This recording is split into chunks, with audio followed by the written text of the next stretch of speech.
இறப்போக்கும் எல்லா உயிர்க்கும் தளபதி விஜய் கடும் கண்டனம். தி. மு. க. பா. ஜ. க. வின் அரசியல் ஆதாய நாடகத்தை தமிழக மக்கள் ஏற்க மாட்டார்கள். கங்கை கொண்டான் கடாரம் வென்றான் என்று பெயர் பெற்ற, கடல் கடந்து படை நடத்தி, இலங்கை முதல் இந்தோனேசியா வரை தெற்காசியா முழுவதையும் ஒரு குடையின் கீழ் ஆட்சி புரிந்த ஒப்பற்ற பேரரசன், மாபெரும் வெற்றி சரித்திரத்தை தன் மார்பினில் தாங்கியவன் சோழ பேரரசின் வெற்றி பேரொளியாக திகழ்ந்த ராஜேந்திர சோழன். ராஜராஜ சோழனின் மகனாக பிறந்தாலும் தந்தையையும் தாண்டி வெற்றி தடம் பதித்த தமிழ் பேரரசன், தன் வெற்றியின் அடையாளமாக இருப்பதற்காக அமைத்த நகரம்தான் கங்கை கொண்ட சோழபுரம். 1000 ஆண்டுகளாக தமிழர்களின் பெருமைக்குரிய அடையாளமாக நிமிர்ந்து நிற்கிற ஒரு நகரம். கங்கை கொண்ட சோழபுரம் கோவில் யுனெஸ்கோவால் உலக பாரம்பரிய சின்னமாக அங்கீகரிக்கப்பட்ட பெருஞ்சிறப்பு கொண்டது. மாபெரும் யானைப்படை கடற்படையை கட்டமைத்திருந்த வீறு மிகுந்த சோழ பேரரசால் அமைக்கப்பட்டு, இன்றளவும் தமிழ் மண்ணுக்கும் தமிழகத்திற்கும் தனிப்பெரும் அடையாளமாக இருக்கும் கங்கை கொண்ட சோழபுரத்திற்கு, தமிழையும் தமிழ்நாட்டையும் ஓரவஞ்சனையுடன் ஒதுக்கும் ஒன்றிய பா. ஜ. க. அரசின் பிரதமர் வந்து, ராஜராஜ சோழனுக்கும் ராஜேந்திர சோழனுக்கும் சிலைகள் அமைக்கப்படும் என்று அறிவித்ததோடு சோழர்களின் பெருமை குறித்து நமக்கு பாடம் எடுப்பது போலவும் பேசிச் சென்றுள்ளார். 75 ஆண்டுகளை கடந்த கட்சி என்றும் தமிழர் அடையாளம் என்றாலே அது தங்களுக்கு மட்டுமே உரியது என்பது போலவும் பொய்யாக தட்டிக்கொள்ளும் தற்போதைய ஆளும் கட்சியான தி. மு. க. தமிழர் பெருமையான சோழ பேரரசர்களுக்கு உரிய மரியாதையை முன்பே முழுமையாக அளித்திருந்தால் இப்போது தமிழர்களுக்கு எதிராக இருக்கும் ஒன்றிய பா. ஜ. க.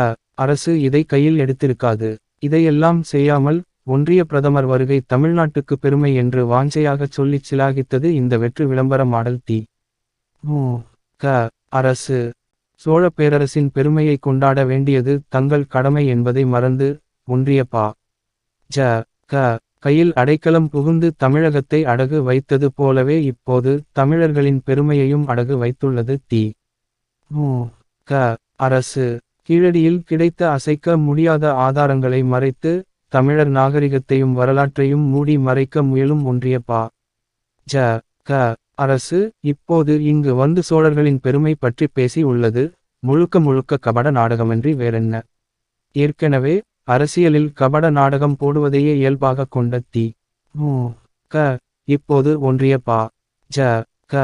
அரசின் கபட நாடகத்திற்கு தாழ் பணிந்து வணங்கி, தங்கள் மறைமுக உறவினருக்கு விசுவாசத்தை காட்டியுள்ளது.